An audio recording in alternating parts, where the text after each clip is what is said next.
ನಮಸ್ಕಾರ. ಅವನಿ designs and ಕ್ರಿಯೇಷನ್ಸ್ಗೆ ಸ್ವಾಗತ. Friends, ನಾನು ಇವತ್ತು ಸೂಪರ್ ಆದ ಒಂದು ಪೌಚನ್ನು ತೋರಿಸ್ತಿದ್ದೀನಿ. ಯಾವುದಕ್ಕೆ ನಾನು ಇವತ್ತು ಪೌಚನ್ನು ಹೊಲಿತಾ ಇದ್ದೀನಿ ಅಂತಂದರೆ, ಟ್ಯಾಬ್ ಇರುತ್ತಲ್ಲ, ಟ್ಯಾಬಿಗೆ ನಾನು ಇವತ್ತೊಂದು ಪೌಚನ್ನು ಹೊಲಿತಿದ್ದೀನಿ. ಅದರ ಅಳತೆಯನ್ನು ನಾನು ನಮ್ಮನೆ ಟ್ಯಾಬನ್ನು ಇಟ್ಕೊಂಡು ಯಾವ ಅಳತೆ ಬೇಕು ಅಂತ ನೋಡಿಕೊಂಡು ಬಟ್ಟೆಯನ್ನು ಕ್ವಿಲ್ಟ್ ಬಟ್ಟೆಯಾಗಿ ರೆಡಿ ಮಾಡಿ ಇಟ್ಕೊಂಡಿದ್ದೀನಿ. ನಿಮ್ಮ ಮನೆಯಲ್ಲಿ ಯಾವ್ಯಾವ ಅಳತೆಯ ಟ್ಯಾಬ್ ಇದೆ ಅಂತ ಫಸ್ಟು ನೀವು ಯಾವ ಅಳತೆ ಇದೆ ಅಂತ ಫಸ್ಟ್ ನೋಡಿಕೊಂಡು ಅದೇ ಅಳತೆಗೆ ಕಟ್ ಮಾಡ್ಕೊಬೇಕು. ಈಗ ಹೊಲಿಯೋದು ಹೇಗೆ ಅನ್ನೋದೆಲ್ಲ ನೋಡೋದಕ್ಕೂ ಮುಂಚೆ ನೀವು ಯಾರೆಲ್ಲ ನಮ್ಮ ಚಾನಲ್ನ ಸಬ್ಸ್ಕ್ರೈಬ್ ಆಗದೆ ವಿಡಿಯೋವನ್ನು ನೋಡ್ತಿದ್ದೀರಾ, ಪ್ಲೀಸ್ ಸಬ್ಸ್ಕ್ರೈಬ್ ಮಾಡಿ. ಹಾಗೆ ನೀವು ನಮ್ಮ ವಿಡಿಯೋನ ಫೇಸ್ಬುಕ್ ಪೇಜಲ್ಲಿ ನೋಡ್ತಾ ಇದ್ದೀರಾ ಅಂತ ಆದರೆ ಫೇಸ್ಬುಕ್ ಪೇಜನ್ನು ಫಾಲೋ ಮಾಡಲಿಕ್ಕೆ ಮರಿಬೇಡಿ. ಮತ್ತೆ ನಾನಿಲ್ಲಿ ಕ್ವಿಲ್ಟ್ ಬಟ್ಟೆಯನ್ನು ರೆಡಿ ಮಾಡ್ಕೊಂಡಿದ್ದೀನಿ ಅಂತ ಹೇಳಿದೆ. ಕ್ವಿಲ್ಟ್ ಬಟ್ಟೆಯನ್ನು ರೆಡಿ ಮಾಡೋದು ಇನ್ ಡೀಟೇಲ್ ಆಗಿ ನಾನು ವಿಡಿಯೋವನ್ನು ಹಾಕಿದ್ದೀನಿ. ನೀವು ನೋಡಿಲ್ಲ ಅಂತಂದರೆ ನೋಡ್ಕೊಂಬನ್ನಿ, ನಿಮಗೆ ಡೀಟೇಲ್ ಆಗಿ ಹೇಗೆ ಅನ್ನೋದು ಗೊತ್ತಾಗುತ್ತೆ. ನಾನಿಲ್ಲಿ ತುಂಬ ಸಣ್ಣದಾಗಿ ಹತ್ರಕ್ಕೆ ಅಂದರೆ ತುಂಬ ಚೆನ್ನಾಗಿ ಕಾಣಿಸುತ್ತಲ್ಲ ಅಂತ ಅಂದ್ಕೊಂಡು ಹೀಗೆ ಲೈನನ್ನು ಹಾಕ್ಕೊಂಡಿದ್ದೀನಿ. ನಾನು ಟ್ಯಾಬನ್ನು ಹೀಗೆ ಜಸ್ಟ್ ಬಟ್ಟೆಯನ್ನು ಹೀಗೆ ಫೋಲ್ಡ್ ಮಾಡಿಕೊಂಡು ಟ್ಯಾಬನ್ನು ಹೀಗೆ ಇಟ್ಕೊಂಡಿದ್ದೀನಿ. ಹೀಗೆ ಇಟ್ಕೊಂಡು ಅಳತೆಯನ್ನು ಮಾಡ್ಕೊಂಡಿದ್ದೀನಿ. ನಿಮ್ಮ ಟ್ಯಾಬ್ ಎಷ್ಟು ದೊಡ್ಡಕ್ಕಿದೆ ಅಂತ ನೀವು ನೋಡ್ಕೊಳ್ಳಿ. ಈ ಕಡೆ ಒಂದು ಅರ್ಧ ಇಂಚನ್ನು ಬಿಟ್ಟಿದ್ದೀನಿ, ಈ ಕಡೆ ಒಂದು ಅರ್ಧ ಇಂಚನ್ನು ಬಿಟ್ಟಿದ್ದೀನಿ, ಈ ಕಡೆ ಹತ್ತತ್ರ 3/4 ಇಂಚುಗಳನ್ನು ಬಿಟ್ಟಿದ್ದೀನಿ. ಅಂದರೆ ಮೇಲ್ಗಡೆ ಒಂದು ಚೂರು ಗ್ಯಾಪ್ ಇದ್ರೂ ಏನು ಪ್ರಾಬ್ಲಮ್ ಇಲ್ಲ, ಜಿಪ್ ತೆಗೆದು ಹಾಕಿ ಮಾಡಲಿಕ್ಕೆ ಈಸಿ ಆಗುತ್ತೆ ಅಂತ. ಹಾಗೆಯೇ ನಾನು ಇದೇ ಅಳತೆಯ ಇನ್ನೊಂದು ಲೈನಿಂಗ್ ಬಟ್ಟೆಯನ್ನು ಕಟ್ ಮಾಡಿ ಇಟ್ಕೊಂಡಿದ್ದೀನಿ. ಈಗ ಏನು ಮಾಡೋಣ ಅಂತಂದರೆ, ನಾವು ಒಂದು ಸೈಡಿಗೆ ಹೀಗೆ ಓಪನ್ ಮಾಡ್ಕೊಳ್ಳೋಣ. ಓಪನ್ ಮಾಡಿಕೊಂಡು ಒಂದು 2.5 ತಪ್ಪಿದ್ರೆ 2.5 ಇಂಚ್ ಸಾಕಾಗುತ್ತೆ. 2.5 ಇಂಚಿಗೆ ನಾವು ಒಂದು ಮಾರ್ಕನ್ನು ಮಾಡಿಕೊಳ್ಳೋಣ. 2.5 ಇಂಚಿಗೆ ಮಾರ್ಕನ್ನು ಮಾಡಿಕೊಂಡು ನಾವು ಇದನ್ನು ಹೀಗೆ ಕಟ್ ಮಾಡಿ ತೆಕ್ಕೊಳ್ಳೋಣ. ನಮಗೆ ಪೆನ್ ಡ್ರೈವು ಅನ್ನೆಲ್ಲ ಹಾಕಿ ಇಟ್ಕೊಳ್ಳಿಕ್ಕೆ, ಮೆಮೊರಿ ಕಾರ್ಡ್ ಆ ರೀತಿ ಎಲ್ಲ ಹಾಕಿ ಇಟ್ಕೊಳ್ಳಿಕ್ಕೆ ನಮಗೊಂದು ಜಿಪ್ ಬೇಕಾಗುತ್ತೆ, ಅಂದರೆ ಒಂದು ಪಾಕೆಟ್ ಥರ ಬೇಕಾಗತ್ತೆ. ಅದಕ್ಕೋಸ್ಕರ ನಾನು ಇದನ್ನು ಕಟ್ ಮಾಡಿ ಇಟ್ಕೊತಿದ್ದೀನಿ, ಸಾದವಾಗಿ ಹೊಲಿತಾ ಇಲ್ಲ. ಈಗ ನಾವು ನಾರ್ಮಲಿ ಹೇಗೆ ಜಿಪ್ಪನ್ನು ಅಟ್ಯಾಚ್ ಮಾಡ್ತೀವಲ್ಲ ಅದೇ ರೀತಿಯಾಗಿ ಜಿಪ್ಪನ್ನು ಕೂಡ ಅಟ್ಯಾಚ್ ಮಾಡ್ಕೊಬರ್ತೀನಿ. ನಾನು ನಿಮಗೆ ಜಿಪ್ಪನ್ನು ಅಟ್ಯಾಚ್ ಮಾಡೋದು ಕೂಡ ತೋರಿಸಿದ್ದೀನಿ. ನೀವು ಆ ವಿಡಿಯೋವನ್ನು ನೋಡಿಲ್ಲ ಅಂತಂದರೆ ನೋಡ್ಕೊಳ್ಳಿ, ತುಂಬ ಹೆಲ್ಪ್ ಆಗುತ್ತೆ. ನೋಡಿ, ಹೀಗೆ ಉಲ್ಟಾ ಇಟ್ಕೊಂಡು ಮತ್ತೆ ತಿರುಗಿಸ್ಕೊಂಡು ಹೀಗೆ ಬರೋ ರೀತಿ ಸ್ಟಿಚ್ ಮಾಡ್ಕೊಬೇಕು. ಇದನ್ನು ಅಷ್ಟೇ ಹೀಗೆ ಉಲ್ಟಾ ಇಟ್ಕೊಂಡು ಹೊಲ್ಕೊಂಡು ಹೀಗೆ ಟರ್ನ್ ಮಾಡಿಕೊಂಡು ಇದರ ಮೇಲ್ಗಡೆ ಬರೋ ರೀತಿಯಲ್ಲಿ ಜಿಪ್ಪನ್ನು ಹೊಲ್ಕೊಬೇಕು. ನಾನು ಹೊಲ್ಕೊಂಡು ತಗೊಂಡು ಬರ್ತೀನಿ. ಈಗ ನಾವು ಸ್ಟಿಚ್ಚನ್ನು ಮಾಡ್ಕೊಂಬಂದ್ಬಿಡೋಣ ಬನ್ನಿ. ಜಿಪ್ಪನ್ನು ಅಟ್ಯಾಚ್ ಮಾಡಿ ಆಯಿತು. ಈಗ ಇನ್ನೊಂದು ಜಿಪ್ಪನ್ನು ತಗೋತಾ ಇದ್ದೀನಿ, ಅದನ್ನು ಇಲ್ಲಿ ಮೇಲ್ಗಡೆ ಇಡ್ತಾ ಇದ್ದೀನಿ. ಹೀಗೆ ಅದರ ಮೇಲ್ಗಡೆ ನಾವು ಎಕ್ಸ್ಟ್ರಾ ಪೀಸ್ ಲೈನಿಂಗನ್ನು ಕಟ್ ಮಾಡ್ಕೊಂಡಿದ್ವಲ್ಲ ಅದನ್ನು ಕೂಡ ಹೀಗೆ ಇಟ್ಟು ಸ್ಟಿಚ್ ಮಾಡ್ಕೋಬೇಕು. ಹೀಗೆ ಇಟ್ಟು ಉದ್ದಕ್ಕೂ ಸ್ಟಿಚ್ ಮಾಡ್ಕೊಂಬರ್ತೀನಿ. ಆಮೇಲೆ ಏನು ಮಾಡೋದು ಅಂತ ಹೇಳ್ತೀನಿ. ಫಸ್ಟು ನಮ್ಮದು ಮೇಲ್ಗಡೆ ಯಾವ ರೀತಿ ಇರುತ್ತೋ ಅದೇ ರೀತಿ ಬಟ್ಟೆಯನ್ನು ಇಟ್ಕೋಬೇಕು. ಜಿಪ್ಪನ್ನು ಉಲ್ಟಾ ಪಲ್ಟಾ ಇಟ್ಕೋಬೇಕು. ಅದರ ಮೇಲ್ಗಡೆ ಈ ಲೈನಿಂಗ್ ಕ್ಲಾತನ್ನು ಇಟ್ಕೊಂಡು ಅದರ ಮೇಲೆ ಒಂದು ಸ್ಟಿಚ್ಚನ್ನು ಹಾಕ್ಕೋಬೇಕು. ಹಾಕ್ಕೊಂಡು ತಗೊಂಡು ಬರ್ತೀನಿ. ನೋಡಿ, ಸ್ಟಿಚ್ಚನ್ನು ಹಾಕಿದ್ದೀನಿ. ಈಗ ಉಲ್ಟಾ ಪಲ್ಟಾ ಮಾಡಿದ್ರೆ ಲೈನಿಂಗ್ ಕ್ಲಾತ್ನ ಮೇಲ್ಗಡೆ ತೆಗೆದ್ರೆ ಈ ರೀತಿಯಾಗಿ ಬರುತ್ತೆ. ಹೀಗೆ ಅದನ್ನು ಕೆಳಗಡೆ ಮಾಡಿಕೊಂಡು ಇಲ್ಲಿ ಮೇಲ್ಗಡೆ ಬಟ್ಟೆಯ ಮೇಲ್ಗಡೆ ಬರೋ ರೀತಿಯಲ್ಲಿ ಒಂದು ಸ್ಟಿಚ್ಚನ್ನು ಹಾಕಬೇಕು. ಸ್ಟಿಚ್ ಹಾಕ್ಕೊಂಬರ್ತೀನಿ. ನೋಡಿ, ಇಲ್ಲಿ ಮೇಲ್ಗಡೆಯಿಂದ ಒಂದು ಸ್ಟಿಚ್ಚನ್ನು ಹಾಕಿದ್ದೀನಿ. ಈಗ ಏನು ಮಾಡಬೇಕಂದ್ರೆ ಮೇನ್ ಕ್ಲಾತಿಗೆ ಈ ರೀತಿಯಾಗಿ ಇಡಬೇಕು. ಹಾಗೆ ಇದು ಹೀಗೆ ಉಲ್ಟಾ ಮಾಡಬೇಕು.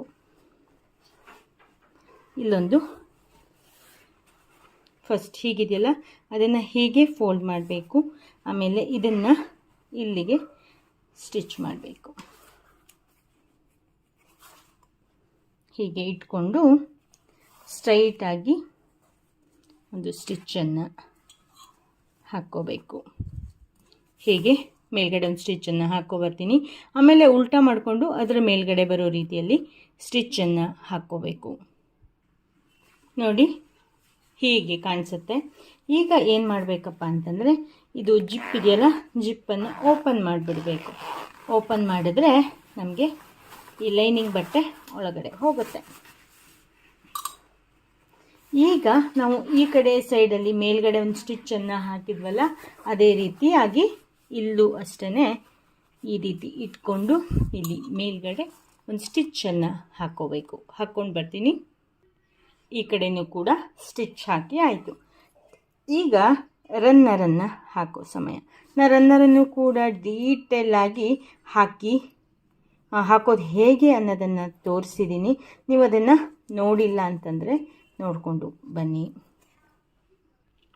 ನೋಡಿ ರನ್ನರನ್ನು 2 ರನ್ನರ್ ಹಾಕಿದ್ದೀನಿ.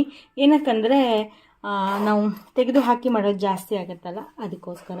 ನೀವಾದರೂ ಅಷ್ಟೇ ಮೇಯ್ನ್ ಜಿಪ್ ಏನಿರುತ್ತಲ್ಲ, ಯಾವಾಗಲೂ ಬ್ಯಾಗಿಗಾಗಲಿ ಪೌಚಿಗಾಗಲಿ ದೊಡ್ಡ ದೊಡ್ಡ ಪೌಚೆಲ್ಲ ಹೊಲಿತಾ ಇದ್ದೀರಾ ಅಂತಾದರೆ ಮೇನ್ ಜಿಪ್ ಇರುತ್ತಲ್ಲ, ಅದಕ್ಕೆ ನೀವು ಡಬಲ್ ರನ್ನರನ್ನು ಹಾಕೋದು ಬೆಸ್ಟು. ಈಗ ಹೀಗೆ ಉಲ್ಟಾ ಮಾಡಿಕೊಂಡು ಇಲ್ಲಿ ಜಿಪ್ ಎಕ್ಸ್ಟ್ರಾ ಏನಿರುತ್ತಲ್ಲ, ನಾವು ರನ್ನರ್ ಹಾಕಲಿಕ್ಕೆ ಅಂದ್ಕೊಂಡು ಒಂದು ಚೂರು ಜಾಸ್ತಿ ಬಿಟ್ಕೊಬೇಕು. ಆವಾಗ ನೀಟಾಗಿ ರನ್ನರ್ ಹಾಕಲಿಕ್ಕೆ ಬರುತ್ತೆ. ಈಗ ಹೀಗೆ ಸ್ಟ್ರೈಟಾಗಿ ಎಲ್ಲ ಪಾರ್ಟನ್ನು ಕೂಡ ಕರೆಕ್ಟಾಗಿ ಮಾಡಿಕೊಂಡು ಈ ಎಕ್ಸ್ಟ್ರಾ ಪೀಸನ್ನು ಕಟ್ ಮಾಡ್ಕೊಬೇಕು. ಕಟ್ ಮಾಡಿಕೊಂಡು ಹೀಗೆ ಒಂದು ಈ ಬಟ್ಟೆಯನ್ನು ಇಟ್ಕೊಂಡು ಇಲ್ಲೊಂದು ಸ್ಟಿಚ್ಚನ್ನು ಹಾಕ್ಕೋಬೇಕು. ಇಲ್ಲೂ ಅಷ್ಟೇ, ಇಲ್ಲಿ ಹತ್ತತ್ರ ಬಂದ ತಕ್ಷಣ ಇಲ್ಲಿ ಎಷ್ಟು ಉದ್ದ ಬೇಕು ಅಂತ ನೋಡಿಕೊಂಡು ಇಲ್ಲಿಗೆ ಕಟ್ ಮಾಡ್ಕೋಬೇಕು. ಇದನ್ನು ಅಷ್ಟೇ ಆಮೇಲೆ ತುದಿಯಲ್ಲಿ ಸ್ಟಿಚ್ ಮಾಡುವಾಗ ಈ ರೀತಿ ಫೋಲ್ಡ್ ಮಾಡ್ಕೋಬೇಕು. ಈಗ ಇಲ್ಲಿಂದ ಇಲ್ಲಿವರೆಗೂ ಸ್ಟಿಚ್ ಮಾಡ್ಕೊಂಬರ್ತೀನಿ, ಆಮೇಲೆ ಉಲ್ಟಾ ಮಾಡಿ ಹೊಲಿಯೋದು ತೋರಿಸ್ತೀನಿ. ನೋಡಿ ಹೀಗೆ ಇಟ್ಕೊಂಡು ಸ್ಟಿಚ್ ಆದಮೇಲೆ ನೋಡಿ ಇಲ್ಲಿ ಈ ರೀತಿ ಬಂದಿರುತ್ತೆ. ಇದನ್ನು ನಾವು ಉಲ್ಟಾ ಮಾಡಬೇಕು. ಉಲ್ಟಾ ಮಾಡಿಕೊಂಡು ಇದನ್ನು ಈಗ ಹೀಗೆ ಫೋಲ್ಡ್ ಮಾಡಿ ಇಲ್ಲಿ ಸ್ಟಿಚ್ಚನ್ನು ಮಾಡಬೇಕು ಇಲ್ಲಿ ಮೇಲ್ಗಡೆ. ಆವಾಗ ನೀಟಾಗಿ ಕಾಣಿಸುತ್ತೆ. ಅದಕ್ಕಾಗಿ ಹೀಗೆ ಸ್ಟಿಚ್ಚನ್ನು ಮಾಡ್ಕೋಬೇಕು. ಮಾಡಿಕೊಂಡು ಬರ್ತೀನಿ. ನೋಡಿ ಈ ಕಡೆ ಎಷ್ಟು ನೀಟಾಗಿ ಕಾಣಿಸ್ತಾ ಇದೆ ಅಲ್ವಾ? ಅದೇ ರೀತಿ ಈ ಕಡೆನೂ ಅಷ್ಟೇ ನೀಟಾಗಿ ಬಟ್ಟೆಯನ್ನೆಲ್ಲ ಇಟ್ಕೊಂಡು ಈ ಎಕ್ಸ್ಟ್ರಾ ಪೀಸ್ ಏನಿದು 1.5 ಇಂಚಿಂದ 2 ಇಂಚ್ ಕಟ್ ಮಾಡ್ಕೊಳ್ಳಿ. ಆವಾಗ ನೀಟಾಗಿ ಪೈಪಿಂಗನ್ನು ಕೊಡಲಿಕ್ಕೆ ಬರುತ್ತೆ. ಹೀಗಿಟ್ಕೊಂಡು ಇದನ್ನ ಹೇಗೆ ಸ್ಟಿಚ್ ಮಾಡೋದಲ್ಲ ಅದೇ ರೀತಿ ಇದನ್ನು ಕೂಡ ಸ್ಟಿಚ್ ಮಾಡಿಕೊಂಡು ತೊಗೊಂಡು ಬರ್ತೀನಿ. ನೋಡಿ ಈಗ 2 ಕಡೆ ಸ್ಟಿಚ್ ಆಗಿದೆ. ಈ ಕಡೆ 2 ಕಡೆ ಆಗಿದೆ. ಈಗ ಈ ರನ್ನರಿನ ಹಾಕಿರ್ತೀವಲ್ಲ ಅಲ್ಲಿ ಓಪನ್ ಮಾಡಬೇಕು. ಹೀಗೆ ಉಲ್ಟಾ ಮಾಡಬೇಕು. ಹೀಗೆ ಉಲ್ಟಾ ಆದಮೇಲೆ ಎಲ್ಲ ಮೂಲೆನೂ ಕೂಡ ಹೀಗೆ ಮಾಡಬೇಕು. ನೋಡಿ ಇಷ್ಟು ದೊಡ್ಡಕ್ಕೆ ಬಂದಿದೆ. ಈಗ ಟ್ಯಾಬ್ ಹಾಕಿ ನೋಡೋಣ ಎಷ್ಟು ಚೆನ್ನಾಗಿ ಆಗುತ್ತೆ ಅಂತ.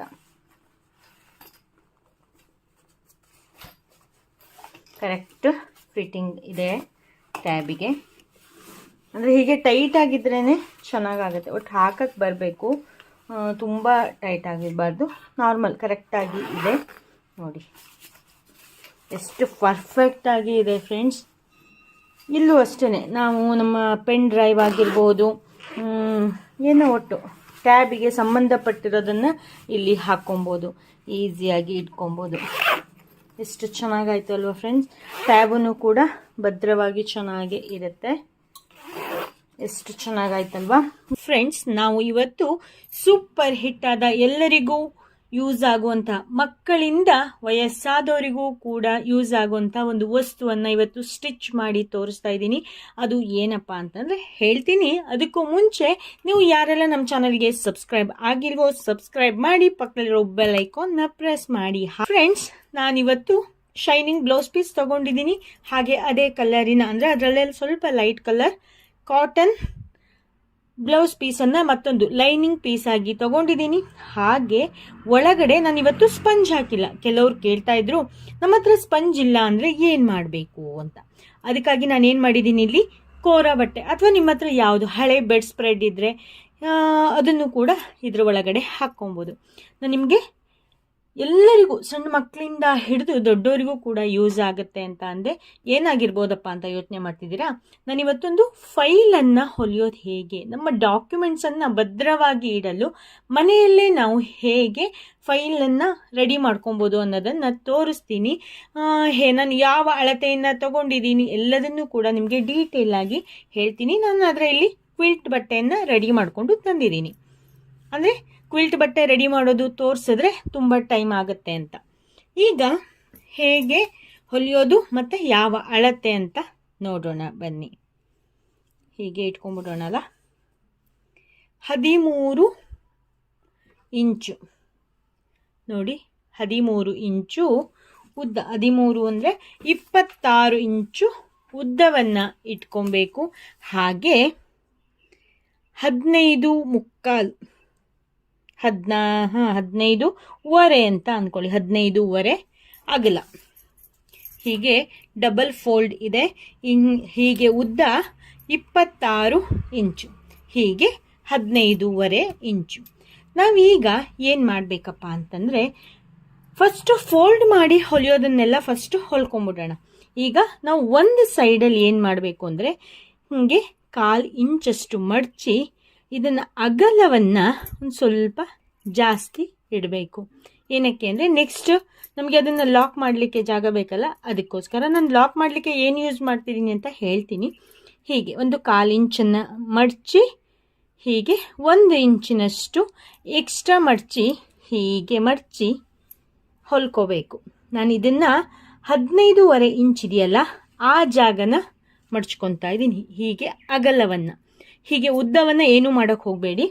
ಆಮೇಲೆ ಈ ಕಡೆ ಫಸ್ಟ್ ಇದನ್ನು ಸ್ಟಿಚ್ ಮಾಡ್ಕೊಬರ್ತೀನಿ. ಆಮೇಲೆ ಏನು ಮಾಡಬೇಕು ಈ ಕಡೆ ಅನ್ನೋದನ್ನು ಹೇಳ್ತೀನಿ. ನೋಡಿ, ಇಲ್ಲಿ 1 ಇಂಚಿನಷ್ಟು ಅಗಲಕ್ಕೆ ಫೋಲ್ಡ್ ಮಾಡಿ ಸ್ಟಿಚ್ ಮಾಡ್ಕೊಂಡಿದ್ದಾಯಿತು. ಈಗ ಈ ಕಡೆ ಏನು ಮಾಡಬೇಕಪ್ಪ ಅಂತ ಅಂದರೆ, ಜಸ್ಟ್ ಸಣ್ಣಕ್ಕೆ 2 ಫೋಲ್ಡ್ ಮಾಡಿ ಅರ್ಧ ಇಂಚನ್ನು ಹೀಗೆ ಫೋಲ್ಡ್ ಮಾಡಿ, ಅಥವಾ 1/4 ಇಂಚನ್ನು ಫೋಲ್ಡ್ ಮಾಡಿ ಹೀಗೆ ಮಡಚಿ ಇಲ್ಲೂ ತುದಿಗೆ ಸ್ಟಿಚ್ ಹಾಕೊಳ್ಳಿ. ಇಲ್ಲಿ 2 ಸ್ಟಿಚ್ ಕೂಡ ಹಾಕ್ಕೊಂಡ್ರು ಕೂಡ ಚೆನ್ನಾಗಿ ಕಾಣಿಸುತ್ತೆ, ಒಂದು ಸ್ವಲ್ಪ ಸ್ಟಿಫ್ ಆಗಿ ಇರುತ್ತೆ. ನಾನಿಲ್ಲಿ 2 ಸ್ಟಿಚ್ಚನ್ನು ಹಾಕ್ಕೊತೀನಿ. ಈ ಕಡೆ ಬೇಕಾದರೂ ಕೂಡ ನಾವು 2 ಸ್ಟಿಚ್ಚನ್ನು ಹಾಕ್ಕೊಬೋದು, ಸ್ಟಿಫ್ ಆಗಿ ಕೂರುತ್ತೆ. ಈ ಕಡೆನೂ ಕೂಡ ಇನ್ನೊಂದು ಸ್ಟಿಚ್ ಹಾಕೊಳ್ಳೋಣ. ಈ ಕಡೆನೂ ಕೂಡ 2 ಸ್ಟಿಚ್ಚನ್ನು ಹಾಕ್ಕೊತೀನಿ. ನೋಡಿ, ಈಗ 2 ಕಡೆ ಸ್ಟಿಚ್ ಆಯಿತು. ಈಗ ನಾವು ಹೀಗೆ ಉಲ್ಟಾ ಮಾಡ್ಕೊಬೇಕು. ಇಲ್ಲಿ ಮೇಲ್ಗಡೆ ಎಷ್ಟು ಬಿಡಬೇಕು ಅನ್ನೋದನ್ನು ಹೇಳ್ತೀನಿ. ನಾವು ಬೇಕಾದರೆ ಒಂದು ಶೀಟನ್ನು ಏನಾದ್ರು ಇಟ್ಕೊಂಡು ನಾವು ಅಳತೆಯನ್ನು ನೋಡ್ಕೊಬೋದು. ಈಗ ನಾವೇನು ಮಾಡಬೇಕು ಗೊತ್ತಾ, ಇಲ್ಲಿ ಅರ್ಧ ಇಂಚಷ್ಟು ಮಡ್ಚ್ಕೊಂಡಿದ್ದೀವಿ, ಹೊಲಿದಿದ್ದೀವಲ್ಲ, ಅದು ಸ್ವಲ್ಪ ಕೆಳಗಡೆ ಬರಬೇಕು. ನಾವಿಲ್ಲಿ ಮುಚ್ಚಲು ಟೈಪಲ್ಲಿ ನಾವು ಇದನ್ನು ಮಾಡಬೇಕು, ಅಂದರೆ ಫೋಲ್ಡನ್ನು ಮಾಡಬೇಕು. ನಾವೀಗ ಏನು ಮಾಡಬೇಕು ಗೊತ್ತಾ, ಇಲ್ಲಿಂದ ಹಿಡಿದು ತುದಿಯಿಂದ ಈ ತುದಿವರೆಗೂ ಕೂಡ ಸ್ಟಿಚ್ ಮಾಡ್ಕೊಬೇಕು. ಜಸ್ಟ್ 1 ಸ್ಟಿಚ್ಚನ್ನು ಮಾಡ್ಕೊತೀನಿ. ಆಮೇಲೆ ಇಲ್ಲಿ ಎಷ್ಟು ಬಿಟ್ಟಿದ್ದೀನಿ, ಇಲ್ಲಿ ಹೇಗೆ ನಾವು ಇದನ್ನು ಫೋಲ್ಡ್ ಮಾಡಿ ಹೊಲಿಬೇಕು ಅನ್ನೋದನ್ನು ಕೂಡ ಹೇಳ್ತೀನಿ. ಇಲ್ಲಿ ನಾವು ಸ್ಟಿಚ್ ಮಾಡೋಕ್ಕೂ ಮುಂಚೆ ಇನ್ನೊಂದು ಕೆಲಸ ಇದೆ. ಏನಪ್ಪ ಅಂತಂದರೆ, ನಾವು ಫೈಲನ್ನು ಲಾಕ್ ಮಾಡಬೇಕು ಅಂತ ಅಂದರೆ ವೆಲ್ಕ್ರೋನ ಹಾಕಬೇಕು. ಇಲ್ಲ ಅಂತಂದರೆ ನಾವು ಗುಂಡಿಯನ್ನು ಹಚ್ಚಬೇಕಾಗತ್ತೆ. ನಾನು ಅದಕ್ಕೆ ಇಲ್ಲಿ 1.25 ಇಂಚಿಂದು ವೆಲ್ಕ್ರೋ, ಅಂದರೆ ಹೀಗೆ ಅಗಲ 1 ಇಂಚಿದೆ, ಹೀಗೆ ಉದ್ದವನ್ನು 1.25 ಇಂಚಿಂದು 2 ಕಟ್ ಮಾಡ್ಕೊತೀನಿ. ನಿಮ್ಮ ಹತ್ರ ವೆಲ್ಕ್ರೋ ಇಲ್ಲ ಅಂದರೆ ತಲೆ ಕೆಡಿಸ್ಕೊಬೇಡಿ, ಇಲ್ಲೊಂದು ಲಾಡಿಯನ್ನು ಕೂಡ ಹಾಕಿ ನೀವು ಇದನ್ನು ಮಾಡ್ಕೊಬೋದು. ವೆಲ್ಕ್ರೋನೇ ಬೇಕು ಅಂತ ಏನು ಕೂಡ ಇರೋದಿಲ್ಲ. ನಿಮ್ಮ ಹತ್ರ ಯಾವುದಿದೆಯೋ ಅದರಲ್ಲಿ ಮಾಡ್ಕೊಬೇಕು. ಫಸ್ಟ್ ನಾವು ಏನು ಮಾಡಬೇಕಪ್ಪ, ಎಷ್ಟು ಬಿಟ್ಕೊಬೇಕು ಅನ್ನೋದನ್ನು ಹೇಳ್ತೀನಿ. ಒಂದು 4 ಇಂಚಿನಷ್ಟು ಗ್ಯಾಪನ್ನು ಬಿಟ್ಕೊಂಡು ಹೀಗೆ ಇಟ್ಕೊಂಡು 4 ಇಂಚು ಹೀಗೆ ಅಗಲ, ಹೀಗೆ ಉದ್ದನೂ ಕೂಡ 2 ಇಂಚ್ ಬಿಡ್ಬೋದು, 3 ಇಂಚ್ ಬಿಡ್ಬೋದು. ನೀವು ಹೇಗೆ ಅಲ್ಲಿ ಎಷ್ಟು ನೀವು ಫೋಲ್ಡ್ ಮಾಡಿ ಬಿಡ್ತೀರಾ ಅನ್ನೋದ್ರ ಮೇಲೆ ನೀವು ಇಲ್ಲಿ ಸ್ಟಿಚ್ಚನ್ನು ಮಾಡ್ಕೊಬೇಕು. ಇಲ್ಲಿ ಮತ್ತು ಈ ಕಡೆ 2 ಕಡೆನೂ ಕೂಡ ಸ್ಟಿಚ್ ಮಾಡ್ಕೊಬೇಕು. ಇದರಲ್ಲಿ 2 ಇದೆ. ಹೀಗೆ ತೆಕ್ಕೊಂಡು 4 ಇಂಚಿಗೆ ಸ್ಟಿಚ್ಚನ್ನು ಮಾಡಿಕೊಳ್ಬೇಕು. ಇಲ್ಲೆರಡು, ಆಮೇಲೆ ಇಲ್ಲಿ ಒಳಗಡೆನೂ ಕೂಡ ಇಲ್ಲಿ ಎಷ್ಟು ಅಗಲ ಬಿಟ್ಟಿದ್ದೀರೋ, ಇಲ್ಲಿ 4 ಇಂಚ್ ಬಿಟ್ಟಿದ್ದೀರಾ ಅಂತಂದರೆ ಇಲ್ಲಿ ಒಳಗಡೆನೂ ಅಷ್ಟೇ ಹೀಗೆ ಅಥವಾ ಹೀಗೆ ಬರೋ ರೀತಿಯಲ್ಲಿ ಯಾವಾಗಲೂ ಕೂಡ ಇಲ್ಲಿ ಹೀಗೇ ಇಡಬೇಕಾಗತ್ತೆ. ಈ ಕಡೆನೂ ಅಷ್ಟೇ ಇಲ್ಲೂ ಇದೇ ರೀತಿಯಾಗಿ ಸ್ಟಿಚ್ ಮಾಡ್ಕೊಬೇಕು. ಆವಾಗ ನಮಗೆ ಈಸಿಯಾಗಿ ಅಂಟಿಸ್ಲಿಕ್ಕೆ ಬರುತ್ತೆ. ಫಸ್ಟು ವೆಲ್ಕ್ರೋನ ಅಂಟಿಸ್ಕೊತೀನಿ, ಎಷ್ಟು ಇಂಚ್ ಬಿಟ್ಟಿದ್ದೀನಿ ಅಂತ ಇನ್ನೊಂದು ಸರಿ ಹೇಳ್ತೀನಿ ನೋಡಿ. ಈಗ 2 ಕಡೆನೂ ಕೂಡ ವೆಲ್ಕ್ರೋನ ಹಚ್ಕೊಂಡಾಯ್ತು. ನಾವು ಇದಕ್ಕೆ ಚರ್ಪರ ಅಂತಲೂ ಕೂಡ ಹೇಳ್ತೀವಿ. ನಿಮ್ಮ ಸೈಡ್ ಏನು ಹೇಳ್ತಾರೆ ಅನ್ನೋದನ್ನು ಕಾಮೆಂಟಲ್ಲಿ ತಿಳಿಸಿ. ಈಗ ನಾನು ಎಷ್ಟು ಮೇಲ್ಗಡೆ ಎಣಿಸಿದ್ದೀನಿ, ಎಷ್ಟು ಕೆಳಗಡೆ ಎಣಿಸಿದ್ದೀನಿ, ಎಷ್ಟು ಡಿಫ್ರೆನ್ಸ್ ಬಿಟ್ಟಿದ್ದೀನಿ ಅನ್ನೋದನ್ನು ಕೂಡ ಹೇಳ್ತೀನಿ. ಇಲ್ಲಿ ಎಕ್ಸಾಕ್ಟಾಗಿ 4 ಇಂಚು ಆದಮೇಲೆ ವೆಲ್ಕ್ರೋನ ಇಟ್ಟು ಹೊಲಿದಿದ್ದೀನಿ. ಈ ಕಡೆನೂ ಅಷ್ಟೇ ನೋಡಿ. ಇದು ಎಕ್ಸಾಕ್ಟಾಗಿ 1 ಕಾಲನ್ನ ನಾವಾಗ ಹೇಳಿದ್ನಲ್ಲ, 1 ಕಾಲು 1.5 ಇಂಚ್ ತಗೊಳ್ಳಿ, ಆವಾಗ ಚೆನ್ನಾಗಿ ಬರುತ್ತೆ. ಈ ಕಡೆನೂ ಅಷ್ಟೇ 4 ಇಂಚನ್ನು ಬಿಟ್ಟು 4 ಇಂಚಿಗೆ ಕರೆಕ್ಟಾಗಿ ಸ್ಟಾರ್ಟ್ ಮಾಡಿದ್ದೀನಿ. ಇಲ್ಲಿ ಎಷ್ಟು ಬಿಟ್ಟಿದ್ದೀವೋ ಇಲ್ಲೂ ಅಷ್ಟೇ ಬಿಡಬೇಕು, ಆದರೆ ಉದ್ದವನ್ನು ಒಂದು ಸ್ವಲ್ಪ ಬಿಡಬೇಕು. ನಾನು ಇಲ್ಲಿ ಎಷ್ಟು ಬಿಟ್ಟಿದ್ದೀನಿ ಅಂತ ಅಂದರೆ ಎಕ್ಸಾಕ್ಟಾಗಿ 2 ಇಂಚು, 2 ಇಂಚಿನ ಕೆಳಗಡೆ ಇಟ್ಟು ಹೊಲಿದಿದ್ದೀನಿ. ಇಲ್ಲಿ 4 ಇಂಚು, ಇಲ್ಲಿ 2 ಇಂಚನ್ನು ಬಿಟ್ಟಿದ್ದೀನಿ. ಈಗ ಏನು ಮಾಡಬೇಕಪ್ಪ ಅಂತಂದರೆ ಹೀಗೆ ಉಲ್ಟನೇ ಇಟ್ಕೊಂಡು ಇಲ್ಲಿಂದ ಇಲ್ಲಿಗೆ ಹೊಲ್ಕೋಬೇಕು. ನಾವು ಹೊಲಿಬೇಕಾದ್ರೇ ಇದನ್ನು ಕೊಟ್ಟು ಹೊಲಿಬೋದು, ಪೈಪಿಂಗನ್ನು ಕೊಟ್ಟು ನಾವು ಹೊಲ್ಕೊಬೋದು. ಇಲ್ಲ ಆಮೇಲೆ ಕೊಡ್ತೀನಿ ಅಂದರೂ ಕೂಡ ಆಗತ್ತೆ, ಏನು ಪ್ರಾಬ್ಲಮ್ ಏನು ಇಲ್ಲ. 2 ಕೆಲಸವನ್ನು ನಾವು ಮಾಡಬಹುದು. ಈಗ ನಾನೇನು ಮಾಡ್ತೀನಿ, ಫಸ್ಟು ಹೀಗೆ ಇಟ್ಕೊಂಡು ಹೀಗೆ ಕೊಟ್ಕೊಂಡೇ ನಾನು ಹೊಲ್ಕೊತೀನಿ. ಇದನ್ನೊಂಚೂರು ಮೇಲ್ಗಡೆ ಹೀಗೆ ಇಟ್ಕೊಂಡು ಹೀಗೆ ಫೋಲ್ಡ್ ಮಾಡ್ಕೊಳ್ಳಿ. ಫೋಲ್ಡ್ ಮಾಡ್ಕೊಂಡು ಹೊಲಿದ್ರೆ ನೆಕ್ಸ್ಟು ಪೈಪಿಂಗ್ ಕೊಡಬೇಕಾದ್ರೆ ನೀಟಾಗಿ ಬರುತ್ತೆ. ಓಕೆನಾ? ಹೀಗೆ ಸ್ಟಿಚ್ ಮಾಡಿಕೊಂಡು ಪೈಪಿಂಗ್ ರೆಡಿ ಮಾಡ್ಕೊಂಡು ತರ್ತೀನಿ. ಹೀಗೆ ಸ್ಟಿಚ್ ಆಗುತ್ತಾ? ಇಲ್ಲಿ ಸ್ಟಿಚ್ ಹೀಗೆ ಬಂದ ಮೇಲೆ ಹೀಗೆ ಫೋಲ್ಡ್ ಮಾಡಿ ಮತ್ತು ಇಲ್ಲಿ ಫೋಲ್ಡ್ ಮಾಡಿ ಹೀಗೆ ಹೊಲಿಬೇಕು. ಹೀಗೆ ಕಾಣಿಸುತ್ತೆ, ಗೊತ್ತಾಯಿತು ಅಲ್ವಾ? ಪೂರ್ತಿ ಹೊಲ್ಕೊಂಡು ತೊಗೊಂಡು ಬರ್ತೀನಿ. 2 ಕಡೆನೂ 2 ಕಡೆನೂ ಕೂಡ ಸ್ಟಿಚ್ ಮಾಡ್ಕೊಂಡು ತೊಗೊಂಡು ಬಂದೆ. ಈಗ ಇದನ್ನು ನಾವೇನು ಮಾಡಬೇಕು, ಉಲ್ಟಾ ಮಾಡಬೇಕು. ಉಲ್ಟಾ ಆದಮೇಲೂ ಒಂದು ಕೆಲಸ ಇದೆ, ಏನು ಅಂತ ಹೇಳ್ತೀನಿ ನೋಡಿ. ಈಗ ಉಲ್ಟಾ ಆಯಿತು. ಈಗ ನಾವು ಇಲ್ಲಿ ಫೋಲ್ಡ್ ಮಾಡಿ ಹೊಲಿದಿರ್ತೀವಲ್ಲ, ಈಗ ಒಂಚೂರು ಹೀಗೆ ಅಗಲ ಮಾಡಿಕೊಂಡು ಇಲ್ಲಿಂದ ಇಲ್ಲಿಗೆ ಒಂದು ಸ್ಟಿಚ್ಚನ್ನು ಹಾಕಬೇಕು. 2 ಕಡೆನೂ ಕೂಡ ಹಾಕ್ಕೊಂಡು ತೊಗೊಂಡು ಬರ್ತೀನಿ ನೋಡಿ ಫ್ರೆಂಡ್ಸ್. ಈಗ ಎಷ್ಟು ಚೆನ್ನಾಗಿ ಕಾಣಿಸ್ತಾ ಇದೆ ಅಂತ. ಈ ಕಡೆ ಹೀಗೊಂದು ಇಲ್ಲಿವರೆಗೆ ಹೊಲಿಗೆ ಬರುತ್ತೆ ಅಷ್ಟೇ. ಫುಲ್ ಎಲ್ಲೂ ಕೂಡ ದಾರ ಬಿಟ್ಕೊಳ್ದೇ ಇರೋ ರೀತಿಯಲ್ಲಿ ನಾವು ಹೀಗೆ ಫೈಲನ್ನು ರೆಡಿ ಮಾಡ್ಕೊಬೋದು ನೋಡಿ. ಹೀಗೆ ಎಷ್ಟು ಚೆನ್ನಾಗಿ ಕಾಣಿಸ್ತಾ ಇದೆ ಅಲ್ವಾ? ನಮಗೆ ಬೇಕಾಗಿರೋ ಡಾಕ್ಯುಮೆಂಟ್ಸನ್ನ ಆರಾಮಾಗಿ ಇಟ್ಕೊಬೋದು. ಇದರಲ್ಲೇ ಬೇರೆ ಬೇರೆ ರೀತಿಯಾಗೂ ಕೂಡ ಸ್ಟಿಚ್ ಮಾಡ್ಬೋದು. ಒಂದು ಬ್ಲೌಸ್ ಪೀಸನ್ನು ಈ ರೀತಿಯಾಗೂ ಮಾಡ್ಬೋದು ಅಂತ ಏನೋ ಐಡಿಯಾ ಬಂತು, ಮಾಡಿದ್ದೀನಿ. ನಿಮಗೂ ಕೂಡ ಇಷ್ಟ ಆಯಿತು ಅಂತ ಅಂದ್ಕೊತೀನಿ. ಇಷ್ಟ ಆದರೆ ಲೈಕ್ ಮಾಡಿ, ಶೇರ್ ಮಾಡಿ, ಕಾಮೆಂಟ್ ಮಾಡಿ. ಇದೇ ರೀತಿಯಾಗಿ ಇದನ್ನು ನಾವು ಲ್ಯಾಪ್ಟಾಪ್ ಇಟ್ಕೊಳ್ಳಿಕ್ಕೂ ಕೂಡ ಯೂಸ್ ಮಾಡ್ಬೋದು. ನಾನು ನೆಕ್ಸ್ಟ್ ಮುಂಬರುವ ವಿಡಿಯೋಗಳಲ್ಲಿ ಲ್ಯಾಪ್ಟಾಪ್ ಬ್ಯಾಗು ಅದನ್ನು ಹೇಗೆ ಭದ್ರವಾಗಿ ಚಾರ್ಜರು ಎಲ್ಲದನ್ನೂ ಕೂಡ ಹೇಗೆ ಇಟ್ಕೊಬೇಕು ಅನ್ನೋದನ್ನು ಮಾಡಿ ತೋರಿಸ್ತೀನಿ. ನಿಮಗೆ ಇದು ಇಷ್ಟ ಆದರೆ ಲೈಕ್ ಮಾಡಿ, ಶೇರ್ ಮಾಡಿ, ಕಾಮೆಂಟ್ ಮಾಡಿ. ನೀವಿನ್ನೂ ನಮ್ಮ ಚಾನಲ್ಗೆ ಸಬ್ಸ್ಕ್ರೈಬ್ ಆಗದೇ ಇದ್ದರೆ ಪ್ಲೀಸ್ ಸಬ್ಸ್ಕ್ರೈಬ್ ಮಾಡಿ ಅಂತ ಹೇಳ್ತಾ, ನಮ್ಮ Facebook page Avani designs kitchen and rangoli ಅದನ್ನು ಕೂಡ ಫಾಲೋ ಮಾಡಿ. ನೆಕ್ಸ್ಟ್ ಅಪ್ಡೇಟಲ್ಲಿ ಹೊಸ ವಿಡಿಯೋದೊಂದಿಗೆ ಮತ್ತೆ ಸಿಗ್ತೀನಿ. ಅಲ್ಲಿವರೆಗೂ ಕೂಡ thank you, bye, take care, ಶುಭ ದಿನ. ವಿಡಿಯೋ ನೋಡಿದ್ದಕ್ಕಾಗಿ ಧನ್ಯವಾದಗಳು. ನೆಕ್ಸ್ಟ್ ಅಪ್ಡೇಟಿಗಾಗಿ ಕಾಯ್ತಾ ಇರಿ. Thank you. Bye. Take care. ಶುಭ ದಿನ.